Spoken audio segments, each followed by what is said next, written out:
Blog Talk Radio. Hey, guys, welcome to tonight's show. Oh, I had to echo. Wait a minute. Is the echo done? Okay, yeah, sorry. See, I heard the echo really quickly. Slipping up already. No, I forgot that I had two things going on, the laptop and my phone, so that's it. But I caught it, so mind your business. Anyway, welcome to tonight's show, guys. Welcome to our first Monday show. It is August. No, I'm about to say August. Oh, my God. Look at you. October 7th, 2019. Confused. Right. Confused. So switch the days up. This Monday got confused. She don't even know what season she in. I know it's cold and flu season. Yeah, I showed you a little under the weather, right? Yeah, I've been under the weather since last week. I'm hoping it's not the flu. I was trying to get a flu shot. But the way my body ache and how I've been feeling, I'm just hoping that it ain't the flu. Because last year I got taken down. This weekend I slept most of the weekend and did tea. You've been struggling with that for a minute, though. So I don't know. You better go check it out. Yeah, I might quick have question, to, Quick question before. What do y'all, because I went to the doctor last week, too, and they tried to give me the flu shot. I turned it down. Where y'all stand on the flu shot? We're a random question. I tell people not to do it unless, absolutely, if you only absolutely need to, like if you're like elderly or if it's if you're immune deficient or whatever, immunocompromised, that's what it's called. So if you have those situations, then it may be helpful. But the problem with the flu shot is most of the flu shots are always either the wrong combination of medicines to fight the current flu, or it may have, the effect of still giving you a bad cold anyway, so you're still gonna be sick. It doesn't keep you from getting sick at all. So it just helps lessen the symptoms of the flu if they get it right, and they usually don't. So. Well, I get both my kids the flu shots. As you know, both my kids got asthma. They're prone to allergies and stuff like that. They get pneumonia. They both got pneumonia last year and the year before. So if they had not gotten the flu shot, it could have been worse. So they got it early, and I caught it early on. So I do get them the flu shots. Me, myself, I don't usually get them. But last year, my coworker got the flu, and usually I don't get the flu. I get the flu, but not like last year. It took me all the way out. I was actually out of work, which everybody knows I go to work with the flu. I don't care. But last year, it was like no big need to sit down and like. No, I usually do, but I'm in a cubicle by myself, so I kind of like stay to myself. If I know I'm not sick, I don't go She's bother flying people. all the way to the office with that flu, and then goes to her desk and say, "Oh, I'm not getting nobody sick." Please stay your ass at home with the flu. Everybody knows your ass at home. I don't just stay your ass at home. I don't go around touching people. I tell people I don't feel good. Don't come to my desk. Flu is airborne. Don't come. I'll have Lysol, hand sanitizer. I got it all for you. I know. I done cussed her ass out twice. Like, get your ass home. I'm sorry. I don't care what your sick situation look like. Take your ass home. People, don't go to work with the flu. The flu is airborne. Don't listen to Sonny. Lysol and sitting at your desk does not keep other people from getting the flu. People are still at their office picking up flu germs. She's trying to kill people. I'm trying to kill people. This is why. I don't have time to be taken off. I just don't like taking off. Yeah, that's fine. I'm all for being at work. I'm all for people not slacking off. But when you need to take off, take off. And when you have the flu, take off. Well, last year I had to take off. No, some people brought the rotavirus to my office, the office I used to work at last year. They brought the rotavirus to the office, and of course everybody got freaking sick because people don't know how to take off when they're sick. And, got us all contaminated. But, yeah, you got to be careful with that. You got to be careful. No, I'm a firm believer in if you have bed bugs, stay your black ass home. Or your ass home. Oh, yeah, bed bugs, yeah, all that stuff. Like, everything. Stay your ass home. That's that I get mad about. Like if Yeah, you get me sick, I may be mad, but if you bring bed bugs to the workplace, I'm pissed off. Right, exactly. Like that's when I draw the line in the sand. Yeah. Like you could bring the flu, you could bring the whooping cough, bring all that shit. Don't bring no goddamn bed bugs. If y'all ass got whooping cough, stay ass at home too. Yeah, I'll be coughing around, man. We ain't even introduced the show properly yet. Yeah. So let me get y'all interrupting me talking about me messing up this beginning part of the show. But anyway, if you're listening right now, you're on blogtalkradio.com/GFT radio. Listen to the playback either on iTunes, SoundCloud, Google Play Music, YouTube, and all the other places that you can find us at. If you want to cop some merchandise, go to teespring.com/store/GFT radio. Copy all merchandise. I just had on the all skin folk and kinfolk shirt. Somebody walked into the store, asked me about it. I told them where they can get it. I don't know if they're going to buy it. Because, people ask you shit all the time, but they don't buy it. But, I'm telling them where to go to get it. So, you see me with them shirts on, you want to know where you get it, go to teespring.com/GFT radio. /stores/GFT radio and cop that. We need a new shirt that says, I'm out here getting niggas sick. I want that shirt. Make sure it says at unreservedly me at the bottom. Just make sure it says. I got Lysol at my desk. I got Lysol at my desk. Oh, that's a good shirt. I got Lysol at my desk. Swag. It's better than hot sauce in my bag. That's what I just said. Swag. All right, we're gonna leave Sunny alone. We're gonna get to the show. Y'all came here to listen to something else other than us crack on Sunny about her flu symptoms. Well, anyway, if y'all want to join in the conversation, other than the bullshit these niggas are starting off with, call 657-383-1155 to chime in. Now, Willie got the topic from one of our infamous guest hosts. So, Willie, tell us how we came up with the topic and what the topic is. Right. So, one of our previous guests, I think she's been on 2 shows or 3 shows. I think she was on 3 shows. Michelle from Unforgettable Pleasures LLC here in Detroit. She is hosting or presenting a workshop for women only,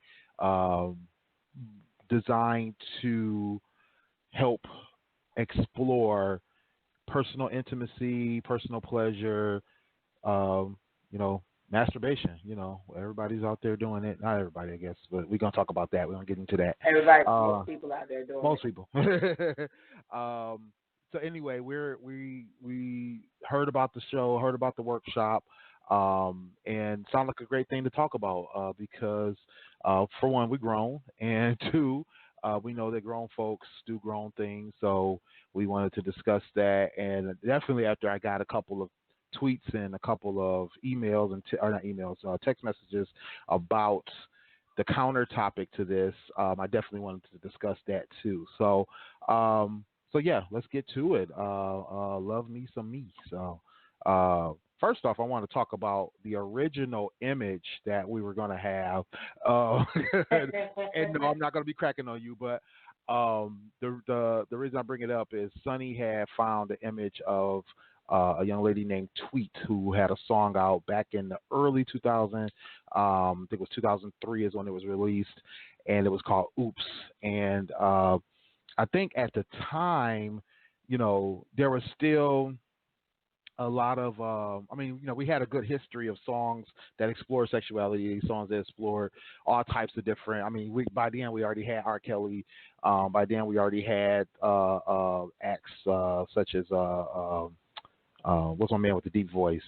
Barry White. We already had the Leverts. We already had acts that kind of broached the subject, that kind of talked about different things. And the one thing I found interesting about Oops was that I'm probably wrong here, but I'm just gonna say that. Just correction. I'm sorry. It's called Oops Oh My. Okay, Oops Oh My.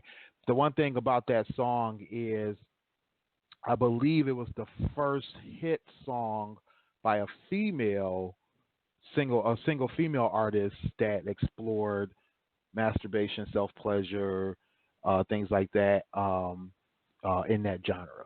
So I thought that was interesting, especially at a at a time when most of us, at least us on this show, were really young. Really hearing about this kind of thing on the radio and on mainstream media was kind of different. So I think that was interesting. I mean, a lot of the other names that I mentioned, you would hear that on adult contemporary stations. They didn't really have the big top 40 hits back then at that point. So to hear top 40 playing something like that, I thought was interesting and thought was kind of, I don't know if you could call it groundbreaking since it had been done before, but I think it was groundbreaking in that regard, in the fact that, she was talking about that, to young women and to, and young men alike, but, they're talking to young people at that time about self-pleasure. What did y'all think about the impact of that song? I love that. I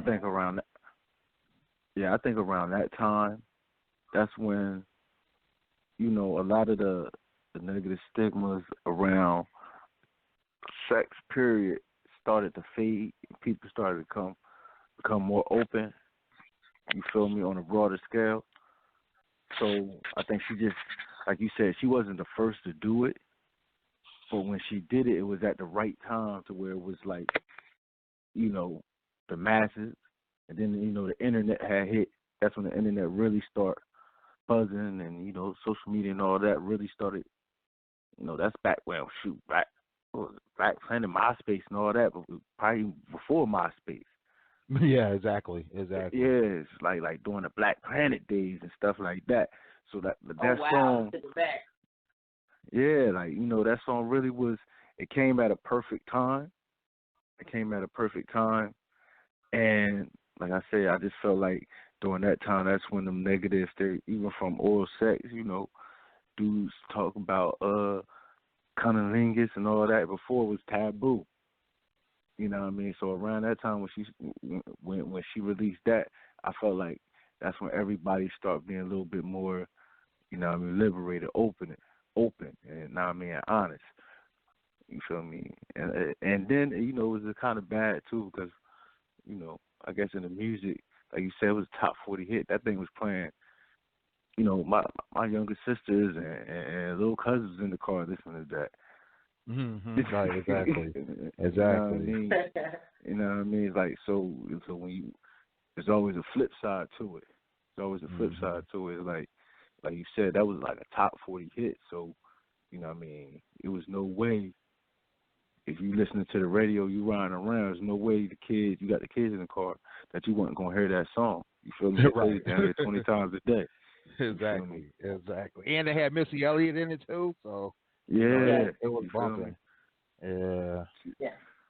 Well, for me, I love that song. That song came out when I was after 18. So I was a part of that wave. That was like the best song that could have came out for me in that period of time. That was my life for a long period of time. So that was like my anthem. I agree that, I think that the way she wrote that song, or the way that song was written, if she didn't write it herself, it was written perfectly. Like even if it was kids in the car, you had to really understand what the hell she was talking about in that song. Right. Like if you were paying attention to the lyrics, you could. It's one thing to catch the song and not, because a lot of kids catch the chorus but don't really understand the song. Right. So yeah, that's true. It was one of those things.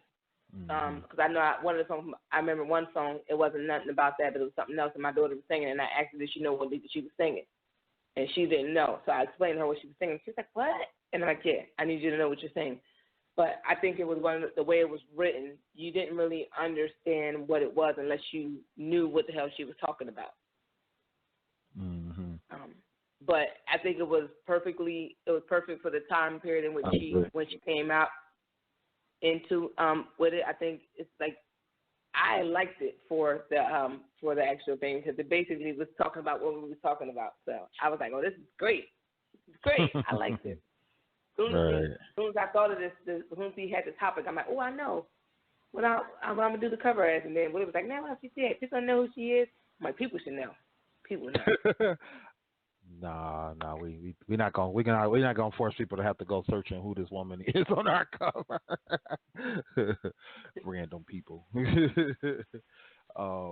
But yeah, no, I think you're right. It was definitely one of those things where I mean I think it stuck out for most people, especially anyone over 15 or 16 probably could get it straight off. Anybody under that would probably have to either be told or have been unfortunately exposed to something like that. But I think it was, like you said, it was definitely impactful. Definitely a wave. We didn't know that word back then, but we knew what it was. We felt it. We felt that wave for sure. Definitely. Yeah, but I promote. That's one thing I do. When we came up with this, when you told me about this topic, I was like, yo, this is dope. We definitely got to talk about this because, and I said it in our chat about how people don't. I had a conversation with somebody about talking about this, and they always. I think when people talk about sex and stuff, it's always that connotation of when you talk about sex, whether you're male or female, people look at you and they personalize it towards you. Like if I'm saying, hey, I promote this, blah blah blah, or we're talking like what we're talking about right now, people get into that like that narrow-minded of just thinking about you and what you're saying and like equating it to you, and it's like no, we should just have like this is a healthy conversation because I think that. Like when people talk about masturbation, they shy away from it, and like as you said in the beginning of the show, we're grown as hell. You should be able to have certain conversations without feeling like, oh my God, I can't believe you're talking about that, or whatever the case may be. Right, exactly. Because I'm a big fan of self-love because I call it self-love because you have to know yourself. You should know yourself. I think a lot of people, Before we even get to the love part of it, you know what I mean, not to cut you off, but for the fellas know it'll smarten you up. Oh yeah, definitely. Like it'll prevent you from making a bad decision. Mhm. Yeah, it's the age old prep yourself. Yeah. You know what I mean? Yeah, most of the fellas know what we're talking about. Yeah. It's like, all right, you know what I mean? They always, you know what I mean, my uncles, you know what I mean, old heads always told me, you know what I mean, well, let one off, you'll come to your sisters, and then see, you know what I mean, if you want to really go do what you're about to go do. You know what I mean? So, before we get to the love part, I always felt like it's a release. Sometimes that pent up energy, you just gotta get it out. Right. Just gotta get it out. You just hopefully you don't pass. Hopefully you don't pass out after getting one off on your own before you go out of that gate or before you go back out. Jay Holiday yourself and be fine with it. You can, right. I'm all about Jay Holiday and stuff, and then figuring out your life after that. You can do that. Right. Put yourself to bed. Sometimes you gotta do it. Exactly. Yeah. What was that movie? Was it Something About Mary? Yeah, Something About Mary. Yeah. Yeah, when he was in the bathroom. My man went in the bathroom before he was about to get it on with an old girl and was like, you know what, I'm gonna rub one off right quick just to make sure I'm good. And I mean, so I mean, to tell the truth, I mean, between increasing your ability to your stamina for your pleasure stamina between that as well as, like you said, it is kind of a wake up call, because I think a lot of people make hasty decisions based on how they're feeling at that moment, right? You know, they're horny, they're hot, they're heavy, and if you take a break, a quick, not a break, but you know what I mean, you take a quick moment to say, you know what, I'm about to knock this out for myself and kind of clear that emotion out, it kind of helps so that you feel more stable. You probably can think a little bit more about what's really going on, and as well as, you know, you don't have that lingering in your head, that need for pleasure or that need for stimulation, because that's a downfall most guys go through. You know, that doesn't work all the time now. I mean, it doesn't work all the time, and some people have quick recovery, right?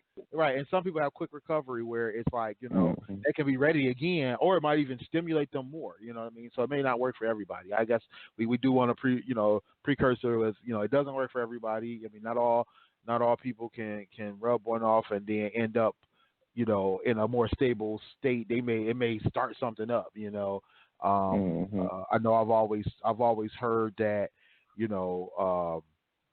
what's the word?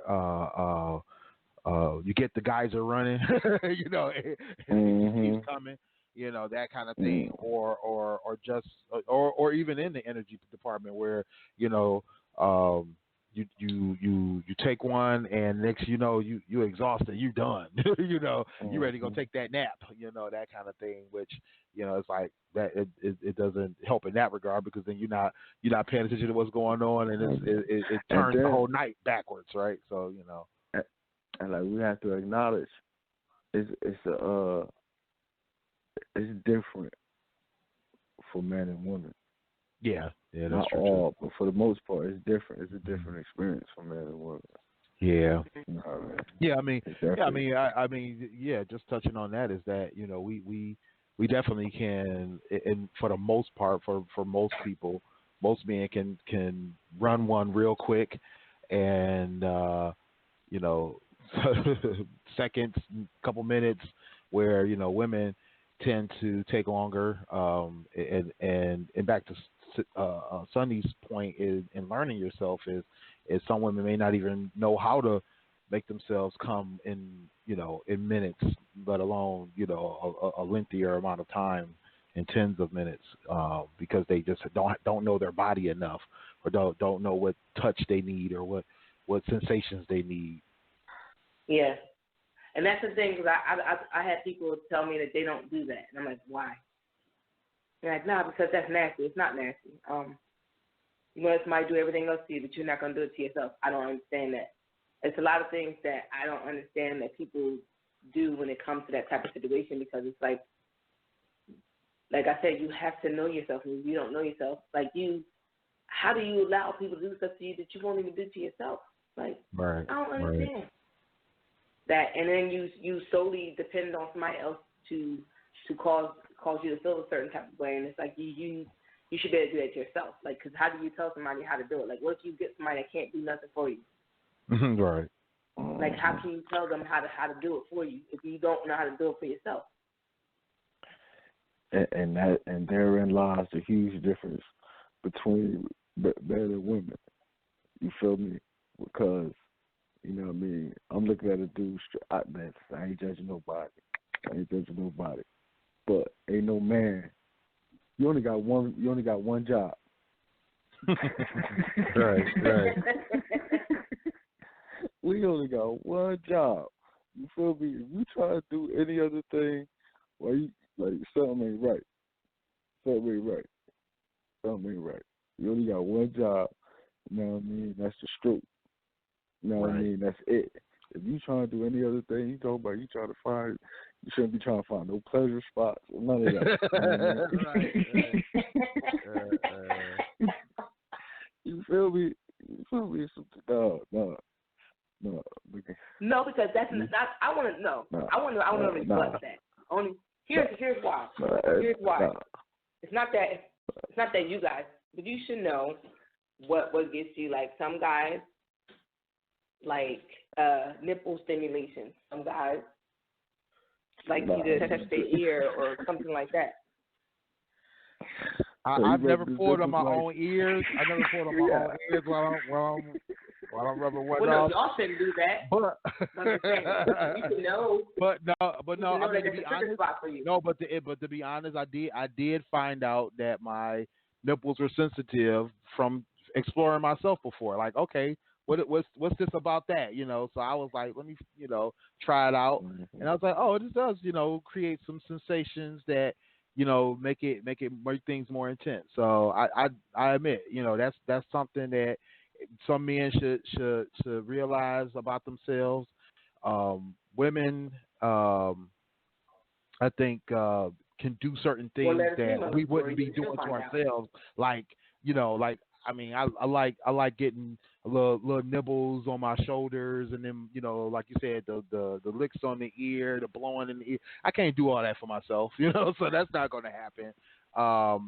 But I think that even knowing what's too much or too less on the ball juggling. You know what I mean? Knowing what effect that has on you is important, because if you waiting on some woman to do it, she ain't gonna do it, or she ain't gonna even try. You know, so if you find out from yourself that you need your balls fondled just a little bit, you know what I mean? Just a little bit to get you going. You might have to discover that for yourself, you know, or discover that you don't want the motherfuckers touched. And I don't want to touch them, so we're good. You know, ask her to do it. She might go crazy on them, and then now you in a quandary. You know what I mean? Yeah, Just because you saw something. Just because you saw something on a porno, and you be like, "Oh yeah, baby, go ahead and suck though," and then she put the mollywop on them mugs with her mouth, and you about to punch her in the neck. You know what I mean? You don't want that to happen. Kick her right in her forehead. Exactly. Kick her right in her forehead. Exactly. So there's some what is you doing down there? Exactly. There's some benefits to knowing what you can handle and what you can't handle. You know what I mean? When it comes to your own body. You know, I know Clint trying to be the tough guy in the room. Clint, come on, man. You don't touch them nipples once. I feel confident in my masculinity to ask another man, you done touched them nipples at least once, haven't you? No, I can't. It's okay, Clint. You can confide in us. I ain't get that explorative yet. Clint gonna be over there tonight, like, I wasn't right. All you gotta do is point the finger at me. All you gotta do is point the finger at me in the comments just one time. I know what you mean. I mean, all I gotta do is get my setup right. You know what I mean? Figure out who I'm gonna watch. You know what I mean? What mood I'm in. You feel me? Boom, bang, bang. So now Clint brought up a good point. And this I want to give a little quick preview into that five senses workshop that I mean, I didn't talk to Michelle about what they're going to discuss. So this is not an off the records or a sneak preview into the exact thing they're going to discuss in that workshop. But I did want to touch on the fact that, you know, there's more to masturbation than just touching yourself, right? You know, exactly. We already know touch is one of the things. Touching yourself in certain places, putting pressure on certain things, be it on your penis, being on your clit, whatever you want to call it, whatever you want to do, or whatever you have. You know, since you're talking about everybody here, but there's also the five senses of, you know, that you have in terms of your sight, your sound, things like that. So, I mean, the visual stimulation, like Clint was just talking about. I mean, I think like that's for me too, is one of those big things. Is like, and I think a lot of men are visually stimulated when it comes to, you know, watching certain things on TV, or maybe, you know, different movies or videos, or even it's just a picture. I think it kind of helps get things going, get things moving. I mean, you know, that's always been a running thing. I mean, I won't call it a running joke, but, you know, it's been a running theme for masturbation for men for decades and maybe millennia, when it comes to pictures and looking at magazines and looking at lingerie catalogs. So I think that's important to realize that there's visual stimulation that can get you going, and it can work for women too. You know, I mean, I'm sure you could probably share some visual stimuli that helps you get going. So just don't judge me. I'm just gonna say this.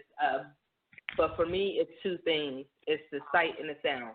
So if I'm hearing, when I'm watching any type of flick, I'm listening to the female. That whatever reason that does it, and then watching her. I don't know. It just does it for me. I'm like, all right, and then I try to beat them. Like, I'm gonna do it first. Beat y'all. The competition. Right. It's nothing wrong with a little healthy competition. Right? I be in the whole competition mode. Like, watch. All right, watch. Right. What about you, Clint? What else besides a flick, or what's in the flick that's got you going? Well, basically, really like what Sonny said, it's all off the female, and how she carries everything. You feel me? Because the guy be looking all weird. His face would be like, nah, bro, I can't be a part of this. And then if you're watching the flick, it's also the most important person in the whole situation is the cameraman. The cameraman on some bullshit. You feel me? Like, you fuck the whole. They can mess up. it all up. Exactly. Yeah. No, it's not just the cameraman. Sometimes the shit be like, wah, like, nah, I can't. Yeah, but like, you ever turn one on, thought it was gonna be good, and it's like, nope. Yeah, but sometimes it'd be a good scene, and then the cameraman will fuck it up. And you'd be like, come on, man. Why you just keep it at that angle? You want to switch it to this angle? This some bullshit. You feel me? Nah, man, I don't want to see this. Sounds like y'all need some 360 camera porn or something, because where you can control the camera yourself, and you can just rotate where you want it. Blur it up. And then even when you're watching it, it depends. You feel me? Like, what you want to see. Some people I know, for a while there, all I wanted to watch was amateur. Oh, okay. Yeah. You feel me? Sometimes that's more fun. Yep. And then I got to the point where you feel me. I only wanted to watch just natural. Like, because a lot of the porn stars now, their body all made up, all modified and everything. Yeah, you feel me? Like, that don't really do it for me in real life. You feel me? I ain't tried that at all. So it's hard to even watch that on film. So it's like, you know what I mean? You just gotta get in your bag, whatever the mood. But it all really depends on the woman. She says everything else. You know what I mean? Right. But ironically though, I don't like watching girl on girl. Really? Okay. Nah. Interesting. Yeah. Nah, because I don't know. That depends on my mood that day.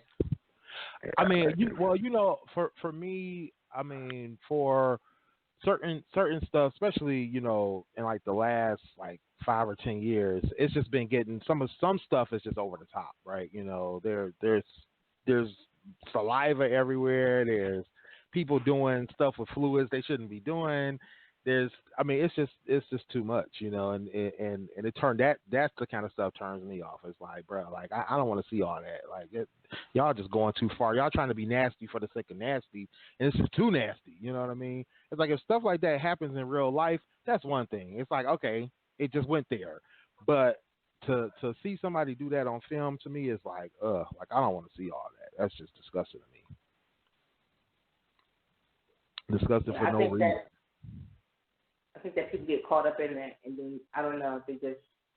Sometimes people get caught up in that and just think they live in that life, and it's like, no, bro, this is real life. We're not. Exactly. Well, yeah. Oh, yeah. A friend of mine, a few years back, was telling me about how she was with this guy, and he was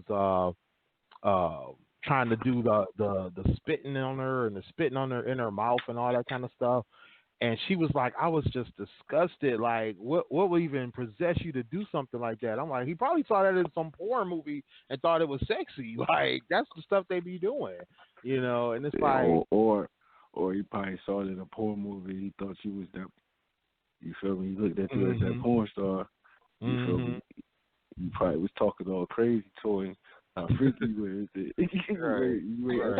She ain't understand his level. Exactly. You know what I'm saying? All right. And I mean, not to say that you can't explore and experiment. I think exploring and experiment is good. I think, because some people can get turned on by things that they don't realize it turns them on. You know what I mean? They can get excited about something, especially if it's in a moment. I mean, I've been in a situation where I've done something or something's popped off, and the woman is like, "Oh my God, I can't believe that just happened," and it's it's new to her. You know what I mean? For me, it's like, okay, I just tried it just to see what happens. So I think that a lot of it is exploration and experimenting.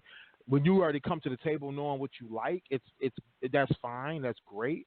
But I think exploration is good. But then there's certain things, especially when you know that you don't like it, it's good to like say, hey, you know what, this is too far, or this is too much, or I've tried that already, and no, that's not happening, or I've seen this, and yeah, I'm not into that. So I think it's having your limitations, not being too limited, but being limited where you feel comfortable is good. But some things, yeah. Quick question. Uh-huh. Can y'all get off without any stimulation, without any stimuli, like looking at anything? Oh yeah. Sorry, I can't. What? I can't. I know. It's tough. I can't. It's tough. I can't.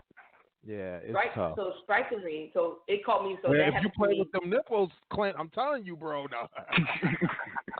that's stimulation, Willie. That's not. You can't do it. That's cheating. Oh, okay, that's cheating. No. So let me just say this: somebody actually did that to me without even touching me. I don't know. Like I lost my goddamn mind because I was trying to understand what happened to me. It was the thought of what they were about to do. That's like. Was you tied up with your eyes blindfolded? No. It wasn't even that. Like it was all visual. Like the way they, I can't even get into it because it's like that shit was. I've never had that happen to me. But basically the way they lined me up, my mind was already there. My mind was like, what? And it was already there. So it just happened. I couldn't even do nothing. They didn't even touch me. Nothing. Had you already been with this person and already kind of had an expectation of how far and how good things are going to be, or this is like a new experience? Like, I mean, we were in a relationship, so I already knew that part of it. We can't let like, whatever let reason, escape no, that. But She was a minute woman. Like, that night she was a minute like, woman.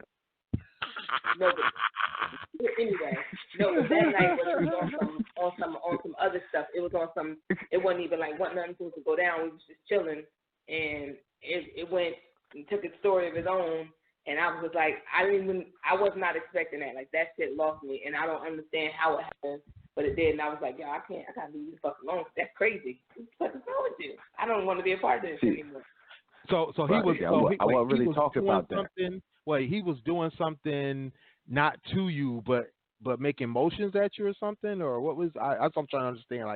Like was it like he was acting like he was going to touch you, didn't touch you, breathing on you a little bit? Was he like teasing you, that kind of thing? Was acting like he was going to do something, but didn't do anything. Yeah. Okay, I've done that before. Yeah. That's. I think I know what you mean. Because I've done something like that before. It can get intense. I actually seen a video too about a couple videos about. You ever heard of Tantric? Yeah. Yeah. So that's like it's like sexual tension and energy without sexual touching and sexual. I watched a couple real sex episodes. Yeah, exactly. Yeah, the first time I saw it was on Real Sex. I seen it again. I think again in a documentary about Tantra, and it's like almost like massage, but not, because you're still it's just the thought and the energy that you create, just knowing that person is near you and that energy that you guys are sharing. And it can get intense, and if you meditate on that enough, it'll cause some orgasms to happen. So that's. Sonny, I was really asking like by yourself, not with nobody around. Yeah, that's what I'm asking. I'm talking about when you just like literally just you can only touch just that one member and that's it. No extra stimulation. Just hit that one spot and just get off without anything external, anything else. I mean, I think for me, it's a challenge. It's a challenge because I usually need something. I usually need to, if nothing else, think about something, right? Which I don't know if that's cheating, but or at least on that part of it. But I think just at least thinking about something that's stimulating, that kind of thing. I think I at least have to have that I can't just spark it up and be like, all right, I'm just gonna do this, I remember when I got my vasectomy done, and it was, I'm trying to remember how they did that. It was like a, oh yeah. It was like I had to produce, but like I was at a Catholic place, right? So it's like a hospital or whatever. So I'm like, okay, they don't have porn here, So it's like you got to just, you just got to do what you got to do. And so, you thinking, you're like, so something like that. And then I'm in an environment that's not comfortable. I'm, not at home, so that was like, that made the pressure even more, that took a minute and a half. Like, I mean, not a literal minute and a half, but it took a long time. Like that just, it just was like, bro, like, that was tough. That was tough. Usually I'm somewhere where, I'm comfortable, I'm alone, I'm just, more at ease, so that relieves some of the tension. I don't think I've ever done that in somebody's bathroom, like preparing for a escapade or something. I don't think I've ever done anything like that, not a all about Mary type style.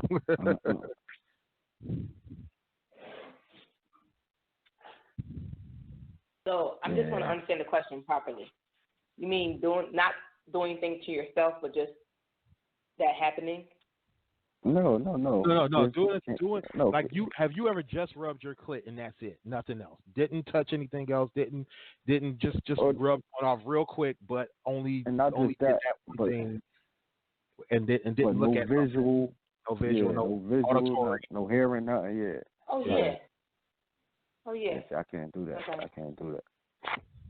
Well, I mean, you can kind of visualize stuff in your own head. I mean, if you get to that moment, just sometimes you can just do it. I'm not going to sit there and talk about myself, but yes, what the hell? Like, I can, man, look, I don't care, and I don't. So people say that they don't do it when they're in a relationship, or they got people say they only do it when they don't got nobody to have sex with. Like, I don't care. I'll do it right next to you while I'm in the bed with you. We could have just humped, and I might still be some kind of way. And I'm gonna do it. Like, I might do it during the process. Listen. I'm cat in the hat. I would do it here and there. I do it damn near anywhere. Like, that's what I'm in the mood. That's what Are I'm you doing it with Dr. Seuss? Like, what the hell? I'm just not, like, if I'm in the mood for it, that's what I'm going to do. And however I choose to do it is how I choose to do it. As long as we get the job done, I'm good. Right. Exactly. You can participate. You can help me. Like, you can watch me, do what you got to do. We're good. Everything's good. All right. Right. That's one thing that I don't understand how people don't, not only, like I said, people that don't do it, people that do it, shy about doing it or ashamed that they do it. Like, come on, we grown. What do you mean? Right. Like, Yeah, I mean, here's my thing with that. I'm still doing it. Here's my thing with that, though. I don't think this is one thing about society that irks me nowadays.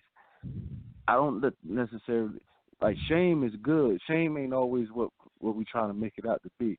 Sometimes we do need some discretion because everything ain't for everybody. So a lot of times I don't think people may be ashamed, but it may be in a way to like that's none of your business. Like I do it, but that doesn't mean I have to share it. You feel me? That doesn't, you know what I mean? And you feel me? Because it really is nobody's business. You know what I mean? At the end of the day, it's absolutely nobody's business.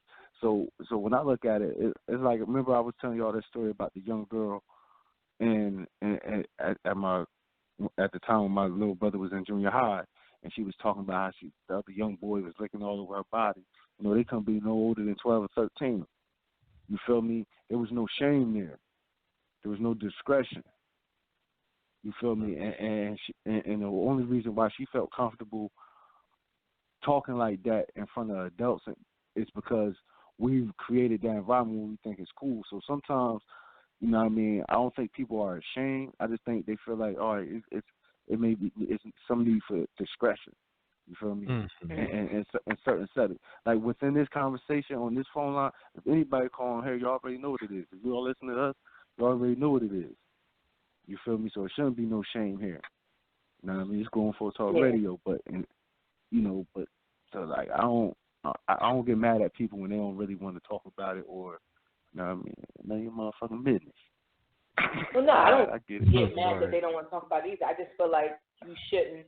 Like, I'm talking about here's what I'm talking about when I talk about shame. I'm talking about if you're dating somebody, y'all together, whatever y'all doing, and we at your house or my house, and you walk in and I'm doing, like, I don't care. I ain't about to be like, none of that. Like, what do you mean? Oh, no, but I think no. that's the thing, like, with people, like, and that's what I'm talking about, like, when you're in a relationship and people are feeling that way. Like, if you're going to be like, I don't understand how you could be having sex with this person in 1 minute and be, I'm jumping in. I'm like, what we doing? What we doing? Right. I feel you, though. I feel you on that. Like, I just feel like that to me is a little bit different, because you should be able to, if you're like, y'all fucking, like, you should be able to talk to them. You should be able to do whatever. And that comes down to compatibility, too. You know what I mean? Yeah. Right. Being sexually compatible. You feel me? Like, y'all, and that's why I say we always talk about, our common denominator is communication. That should be already understood. So, it shouldn't be no surprises, especially if y'all living together. You feel me? It shouldn't really be like, that shouldn't be a taboo, so to speak. Yeah. You know what I mean? It shouldn't be that way.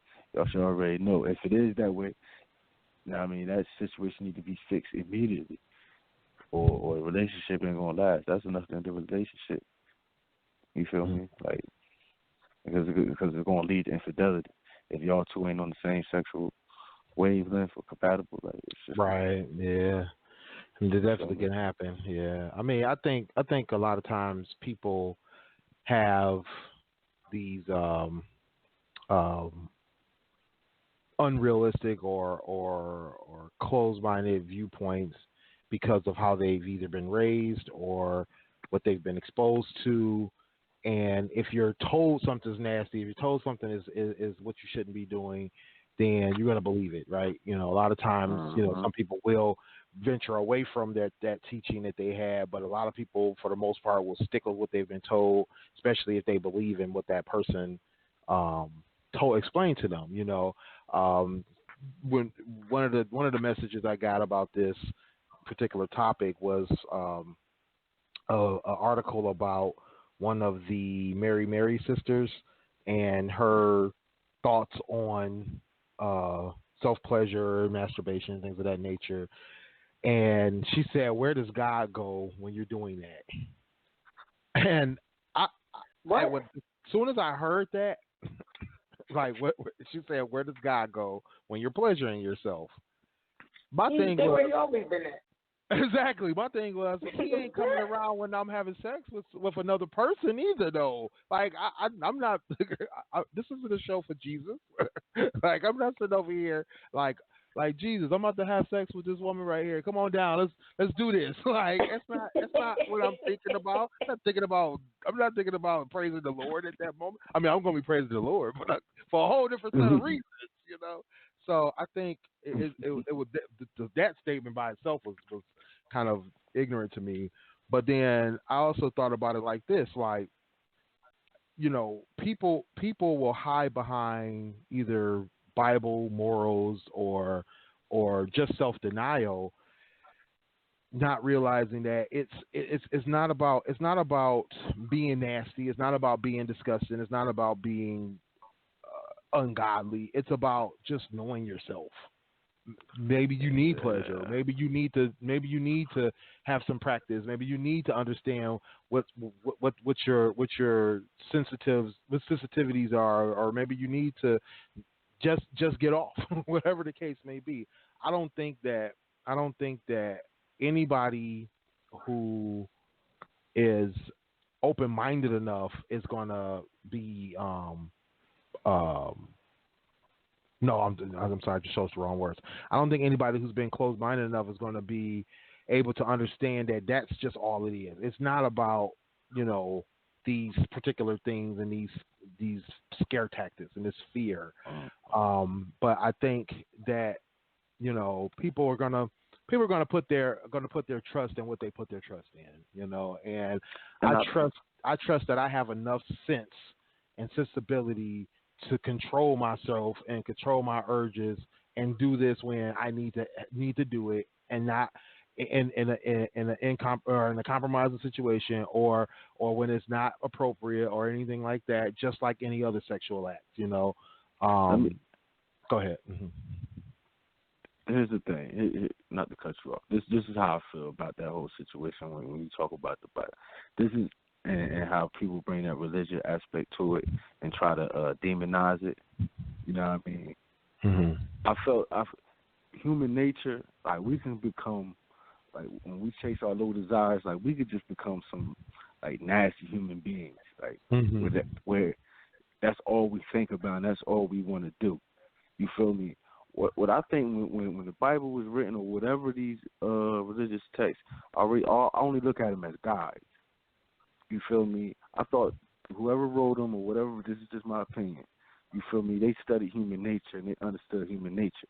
And they understood that, you know what I mean, we as humans, we can get out of control sexually, just start doing all types of stuff when you come, you know what I mean? As for in the Bible, they talk about Sodom and Gomorrah, you know what I mean? And and in today's, you see all the diseases and all the just from sex, you know what I mean? So we can get crazy. So I think all of that was in there in the book was just to tell us, was just to give us some guidelines, like don't overdo it. And I think people within the church, you know what I mean, people perverse that and made it and turned it into a way to where to try to make people suppress those desires. You know what I mean? And that's how you get a lot of people that are so sexually frustrated within religion, or you know what I mean, they have them they so sexually repressed. You feel me? They don't know because they're in conflict with what their natural self is telling them, versus what their whatever their religious text is telling them. You know what I mean? My thing is, if you can't touch yourself, who can you touch? Like, you know what I mean? What's the point of what's the point of all of this? You feel me? That's what it comes down to. Like, you know what I mean? It's yours. Right, exactly. Yeah, I mean, I think you're right. I think it is about self-control, and the thing is that unfortunately people use religious texts to control other people. Unfortunately, that's what it is. It is what it is. People have. I mean, we've gotten into these discussions about personal sexual relationships, personal choices being made, people job choices, education. There's so many different things that people will use the Bible to put a restraint on you, or to push you in a certain direction, or whatever the case may be. And sometimes for good, sometimes for not. And I think you sometimes have to take a step back and realize, make a realization of what's right, what's better. You know what I mean? And I mean, I'm a firm believer in spirituality, having a relationship with God. I believe in God. So I'm with that. I declare myself as a Christian and all that kind of stuff. But then I have some sensibilities about things where I'm like, God is not going to come down here and be like, oh my God, look what you were doing. You going to hell. I'm pretty sure God ain't worrying about what I'm doing in the bedroom. At least from that standpoint. I ain't going crazy. I ain't doing nothing with nothing illegal. I ain't doing. I have to believe that He's going to be like, look, it's just going to be some rules. You only have to be doing blah blah blah. And that's fine. Maybe that's how the outcome will be. But at this point, it's like I don't foresee. I don't see nobody else getting struck down. I don't see nobody else go. You know what I mean? It's like, come on, we gotta. And then too, hey, some people want to use their, like I said, their the verses for control, And it's like, what's right for me and what's right for you is two different things too. That's the other thing. I can't live my life per this other person's choice just because they chose this other path. I'm not on that path. I had this conversation with my godmother the other day. It's like we all on different paths. This person decided to be a minister. I decided to just go be a computer tech. We can both talk about scripture. We can both talk about the Bible, but I didn't choose to become a minister though, so I'm on a different path, so it's everybody has their own deal. Yeah, that to me is just like, who says stuff like that? God watch, that's the case, God watch everything we do, so you just, people doing a lot of fucked up shit and they still gonna do it. That's not necessarily a fucked up thing. I think you said it, Willie, or it might have been Clint that said, it was Clint. You can't touch it. You can't touch yourself. Who? Like, what the hell can you touch? Like, what's the meaning? Right. Exactly. That's too much. Like, y'all, they just doing too much with it. At the end of the day, it's not a sin to touch not to be yourself, facetious. so I don't know why. To be facetious. If a person says, hey, you shouldn't be doing that for pleasure. It's like, well, do you not have pleasurable sex with your husband or wife? Like, are you saying that you only have sex to procreate and that's it? Like, no other time? That's it? I doubt it. I highly doubt it. So yeah, like that's just crazy. I think at the end of the day, we do what we do, and that's it. Whether we right or wrong, do you be comfortable, be happy? But there's some place. Yeah, people have sex before marriage. They ain't get something that's mind your business. They got to deal with what they got to deal with when they get to the pearly gates. If they already know I'm going to hell, so why not have fun on earth? I'm saying. Oh damn. We try not to go to hell. We I got a first class ticket in the passenger side of the van going to hell. Say you side chick. Now I'm saying I don't know. I believe in forgiveness. Don't get me started. Don't get me started about no damn forgiveness. We'll get into that. Don't get me started about no damn forgiveness. Yeah. Don't get me started about no damn forgiveness. Yeah, but as I said, and I'm going to keep saying it, I promote self-love. I think that you should know yourself. I think that you should feel comfortable with yourself and know what does it for you, what does not do it for you. You should be able to direct somebody to help you release what you need to be released to calm your nerves and relax your mind and relax your body. You should be a participant. I don't think nobody at 2019 should be laying around like a bump on a log and not participating in their sex life. Right, exactly. You'd be too old for that. So you just be laying down and just looking like a bump on a log. That's not the way. It's a group effort and all that jazz. But and like I said, you can also have your me time, and I'm a big fan of that. Like if you're not going to have sex with nobody else and you're not celibate, you should be touching yourself consistently so you can just release whatever you need to release. Because a lot of people that's pent up, angry because they're not releasing what needs to go. That all that energy, all that pent up frustration needs to go. And if you walk around angry, just go home and touch yourself. You might feel better tomorrow morning. I don't know. Yeah. Learn how to finesse yourself. You know what I mean? Set the mood. Right. Feel me? Like light a candle, turn some music on if you have to. Go get you. Go jazz, fix you a nice meal. You can't love me like I love you. So talk it to yourself. You feel me? No. Yeah, you feel me? Set the mood. Lay your head on your own pillow and just relax. Do what you got to do. For real. Like you can't be so dependent on somebody else to bring you pleasure. You should be able to do it for yourself. True. I mean, if somebody else can do it, that's great. Hold on, God, because something we ain't do all show. Because we're in the after show now. But if y'all want to join in on the topic, you know what I mean, have fun with us on this conversation. So you can get serious with us on this conversation. Call us 657-383-1155. That's 657-383-1155. You know what I mean? We are in the after show. Now, we could continue with this topic, or we could touch on what, you know what I mean, Willie felt like he was alluding to. What? Have we? I don't know if we really expanded on the outside of this. So I guess we could talk about it. We can definitely talk about it. This whole forgiveness What? thing. The Amber Geiger Boston jeans. Amber Geiger. Yeah. You can go there. So, now I mean, and we might gotta do an IG live sometime during this week on this too. You feel me? Just to, reiterate some points, but so the people could see us. But you know what I mean? As if y'all are out, the listeners, if y'all don't know, about Amber Geiger, it was a former police officer, I believe, in Dallas, Texas. Mm-hmm. She went to her wrong apartment and killed and murdered an innocent man, Botham Jean, in his own apartment while he was eating ice cream. She tried to lie and say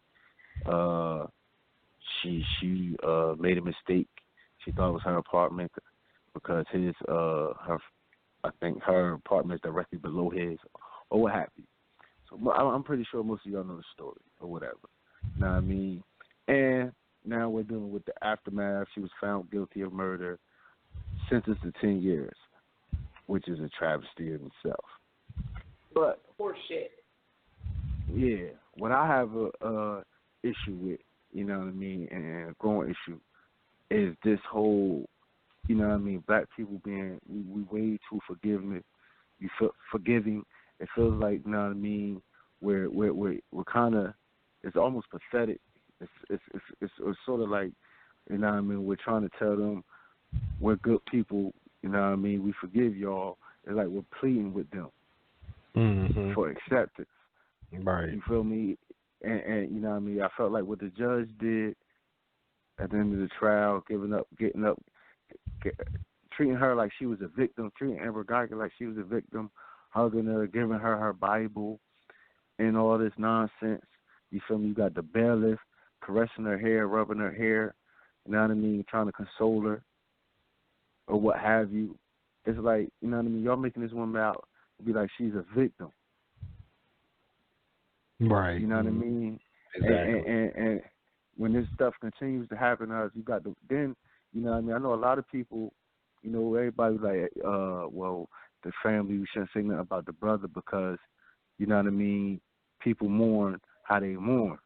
They deal with grief how they deal with grief. You feel me? I mean, if you believe that, cool. You know what I mean? I'm not telling him how to feel. You know what I mean? I just felt like I'm responding to his actions. Mm-hmm. And his actions is weak. Were weak to me. You feel me? And I mean, if people got an issue with that, I'm sorry. I just feel like those actions was weak. You got on that stand, and the father's actions as well. His was even weaker. Oh, I didn't hear that about was the your father. son. Yeah, the father talking about he want to be her friend and all this. When she, you know, like like, I hope she finds Jesus. She want to be, yeah. Like it's sickening to me, man. You know what I mean? And it's all. That's what I want to do, but what the fuck? See, them people been misled. Them people been totally misled. Yeah. And it's what goes to my point. I don't want to dominate the conversation, but this goes to my point that all skin folk and kinfolk. Mm-hmm. Yeah. You know what I mean? And I remember when it was probably a year or two now. Remember, Willie, me and you was going back and forth. You know what I mean? Arguing on here about. You know what I mean? I'm like, man, we gotta stop celebrating every black person Accomplishment. like his ours. Yeah, exactly. Yeah. You know what I mean? And this is one of them reasons why I feel that way. And not only do we gotta stop celebrating every black person's accomplishments like it's ours, we gotta stop also going to, just because somebody got black face, like going to their defense.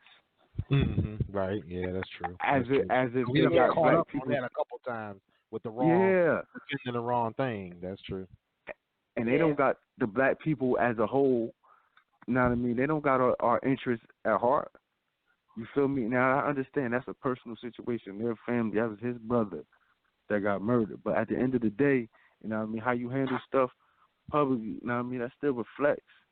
You feel me?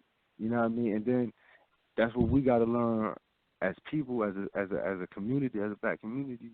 We just gotta sit back sometimes. Mm-hmm. You feel me? And watch how things play out, because all skin folk ain't kinfolk. Like, they not, you feel me? You could tell, like, they trying to get accepted into society. They trying to assimilate. Right. You feel me? Like, you can see it. Yeah. You know what I mean, I this was one of the, not the first times, but this was one of the most blatant times that I've seen people get misled by, once again, I mean, I'm gonna preface this real quick.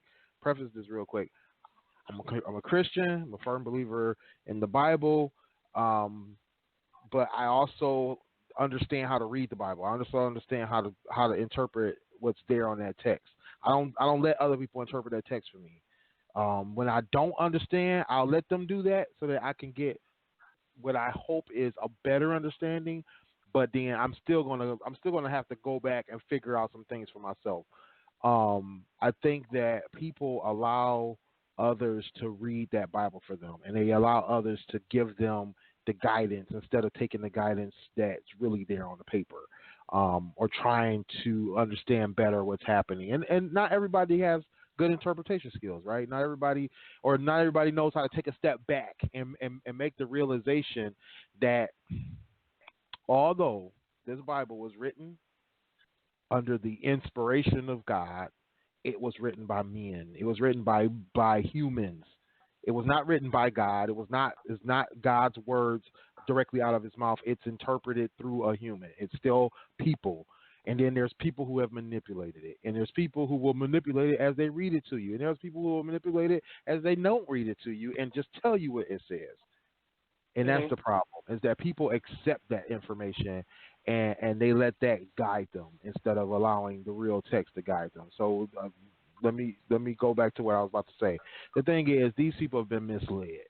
You know, forgiveness is one thing, and I understand wanting to have the closure of forgiveness and the Christian love to forgive someone. But people still have to pay for their transgressions. People still have to pay for the lives that they take and the wrongs that they do, the wrongs that they wrong. And if I hear one more person say, let God take care of them, I'm gonna smack them in the face. I swear I hate when I hear people say that. It's like, no, it is. Even Jesus said, pay Caesar what you owe Caesar. That woman belongs to Caesar now. Caesar said her ass go to jail. Her ass go to jail. Well, Stop trying to wait for spiritual judgment. Talking about we shouldn't judge. It's not about us judging. It's about people having to pay for their transgressions. We can't let everybody get away with whatever they want to get away with just because we think that God is going to take care of them on the other side. It has nothing to do with that. when he justice served now. That's fine. I'm gonna let him do that. I'm not saying he won't. I'm not saying that that's not gonna happen. I'm not saying that's not true. What I'm saying is, you owe us a debt now that you've made a wrong, and especially if you have taken somebody's life out of malice. Her statement about walking into that house and seeing what she thought was an intruder,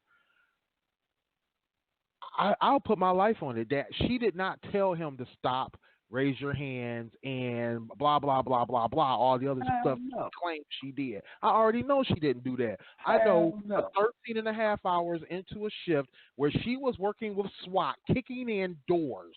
She was kicking in doors, shooting at people, taking people out the game.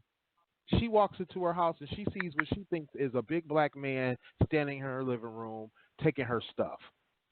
The rage, the outrage, the pure rage, the energy, the emotion, the fear and the emotion in that somebody's taking what you have, that you worked hard for, that you just worked 13 and a half hours for, the fit of rage that woman probably went through.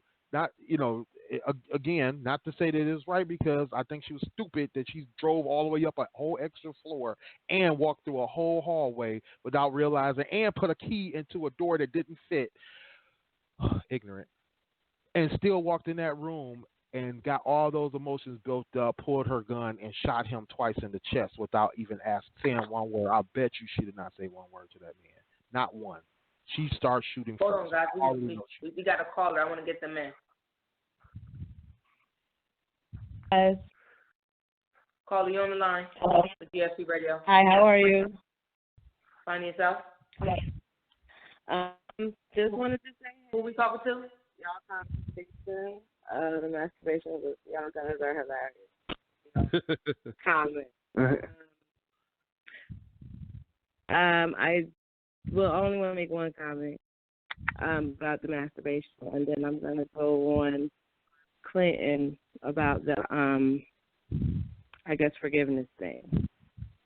As far as masturbation, I know, well, personally, I definitely could get off just by thinking about a person without no outside stimulation.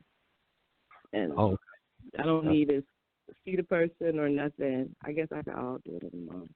It's all about me and that person. Now, as far as the forgiveness, I agree with what Clinton says and what Willie says. It's taught that forgiveness is for yourself, for you to, to get over. But if you did something, you need to pay for it. And she got 10 years, and I'm sure she's going to get off in 5. Or less. So, I don't see justice in that at all. Yeah. There's no justice in that. I wouldn't be surprised. It's nothing there. Yeah, and I wouldn't be surprised if this is like the first of many to come. A slap on the wrist for the ones that are coming down the pipe hole. Because there's more coming. Yeah, and the witness just got killed. Yeah, I saw that. That was pretty. Yeah, that says it right there. I heard he was on the stand saying he was afraid that's what was going to happen. That was going to be his fate because he felt like he wasn't going to be safe. As well as I know there was also the correlation to the Mike Brown situation, like where the protesters and the activists were getting killed mysteriously after that situation as well. It all kind of comes down to the same thing. But also going back to your point about the forgiveness and the slap on the wrist, I watched the interview with the jurors, the head juror, which was a white man, and one of the other jurors, a black woman. They both said that what swayed their opinion about the sentencing, even though they had just given that woman not murder one, but they gave her a murder charge, conviction. The reason that they didn't do the 28 years as suggested by the prosecution is because of the forgiveness aspect that was given by the brother and how the did that play into? How is that supposed to play into delivering a verdict? They said the fact that the brother made such a moving testimony of forgiveness for her, they felt they needed to forgive her too. Oh no. Okay, that's so that's right, exactly. So it's like we cannot put that out as a way of dealing with the situation, because like you said, they're going to end up doing more of this slap on the wrist stuff. For like you said, forgiveness is for yourself. Forgiveness is to ease your mind and to let you move on without having to be caught up in the emotion and the anger and the grudge, holding that grudge. And I can't remember where I saw this at. I know it's not specifically written out in the Bible where it says this, but I believe there was an accompanying text, like a study of that, where it was talking about how the forgive 7 times 7 thing, and it had more to do with. Well, what the text was saying was something to the effect of the 7 times 7 thing was just that you don't. It was purely to tell you don't hold a grudge against the next person because they don't get out of that aspect of doing the wrong thing. But it also said that you have to learn when people are going to do or going to be them. You're going to be the people. They're going to be the person that they're showing you, and you have to learn how to forgive them for being that person, but walk away from them. Say, hey, you know what? Yeah. I forgive you for allowing for me allowing myself to fall into this trap continually. I'm gonna let you off the hook on this one, but I can no longer deal with you. And that's the thing. You have to learn how to not deal or not fall into that trap. Or learn how to deal with the trap that they're setting for you. I have a friend who I know when they need help that I'm not going to get anything. There's going to be no reciprocal assistance given. I'm not going to get anything back in return for this other than a thank you. I'm not going to get any gain from it. I'm not going to be benefited in any way other than knowing that I helped that person.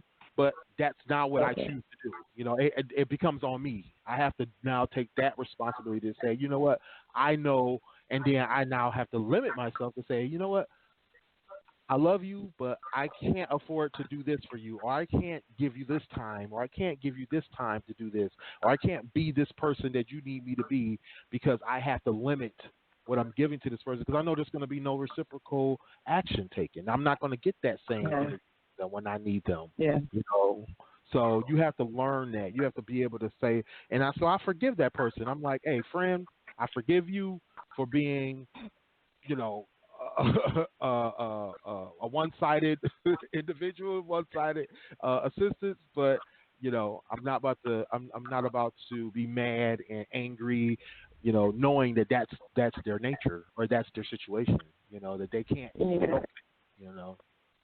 I definitely believe in the forgiveness. Right is right, and she definitely shouldn't have gotten 10 years. She should have got the whole 28. I'm understanding what the juror said in that case. He was saying, like, you know, if the family can forgive, then who are we to judge and give this person more time than what?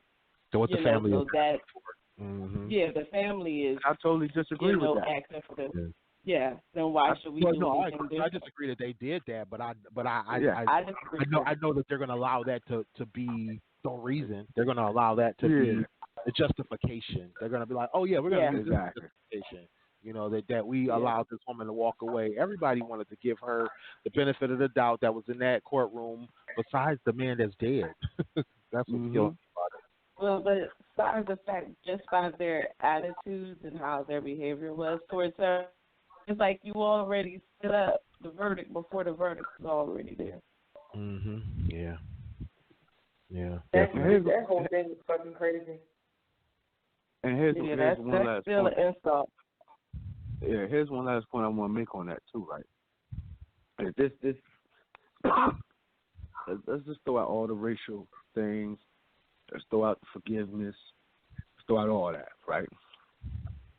A cop.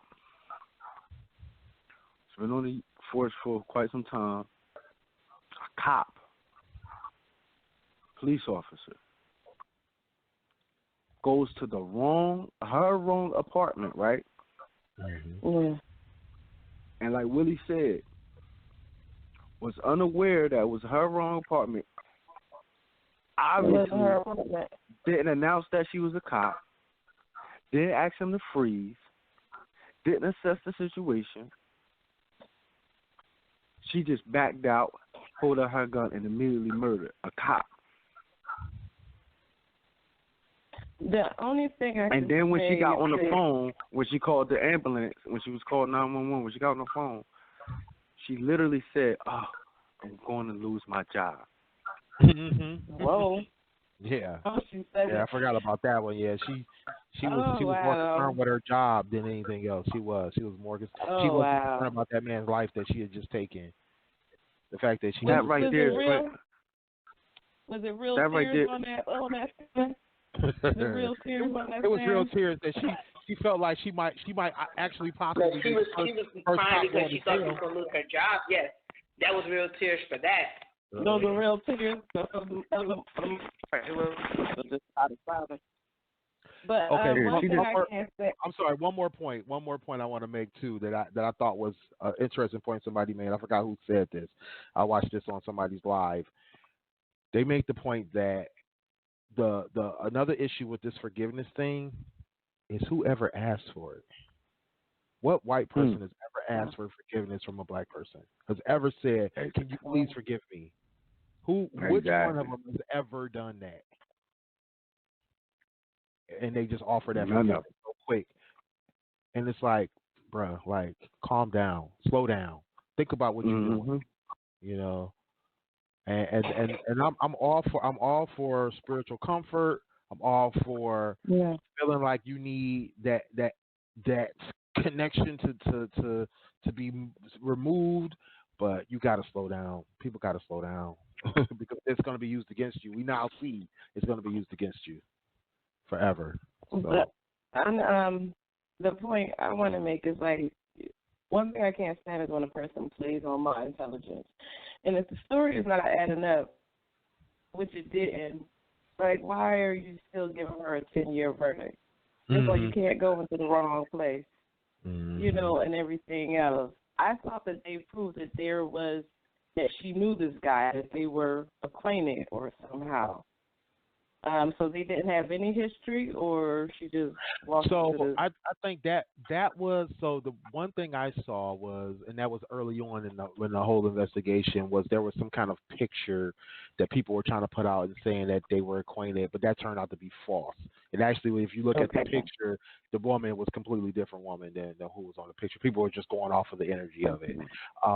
And then there was a situation where someone mentioned that they just happened to have seen each other, but that's like, you know, that's like asking you, what does your neighbor look like that's 2 doors down? You know what I mean? It's like you know you have a neighbor 2 doors down, but, you know, do you ever look at them, hang out with them or anything? You probably don't. You probably don't really care, right? You know, you just kind of like, you do your thing, they do their thing. And, you know, you might even pass them in the hallway if you're in an apartment building, but you're not about to sit there, you know, say that you love them and have a whole lively conversation. So I think that wasn't the most important thing to me. My thing was, you drove an entire story up the stairs extra, and you went down a hallway that you knew was not yours, and you tried to put a key into an apartment that didn't fit.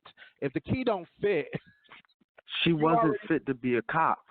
You already know there's a problem. You're already stupid. You should already be looking at the doorway like, what did I just do? Where am I at? You know what I mean? You ain't that tired. Ain't nobody that damn tired. So, but even when she walked in, you just know that that's not your place. That's not place. Everything is off. She claimed shit was pitch black dark. It was pitch black dark, but I'm like, there's only so much darkness until, you know, you start, you know, fishing around in the apartment. Like, come on, the key didn't fit in the door. There's a problem. So in the dark, you see a figure, and you just gonna pull out and shoot somebody in the pure blackness. Yep, that's what she claimed. Okay, now what if she would have gave her key to serve family or something and asked them to watch her house? So that could have been your own family. So you just gonna pull your gun out in the dark? Mm-hmm. Okay, all right. Yeah, like you said, some things just don't add up. Some things just don't add up. Okay. It's almost about that time, good people. Yes, we gotta get ready to visit the show. It's been a good Monday. All right. Good Monday. Yeah, definitely. Yeah, thank you, caller, for calling in. Appreciate your comments. Yeah. All right. Thank you for having me, and I enjoy y'all show. Oh, thank you. What was that? Thank you. Y'all have, like, your topics are, like, really great, and I enjoy y'all comments. Y'all are really funny. Thank you. Thank you. All right. We appreciate the love. Have a great day. You too. All right, Take care. Not a problem. Bye. All right, y'all. Well, that was a great start to our Monday series. Yes. Definitely. That was a good start. I like the Mondays. Comes back to I like the Mondays.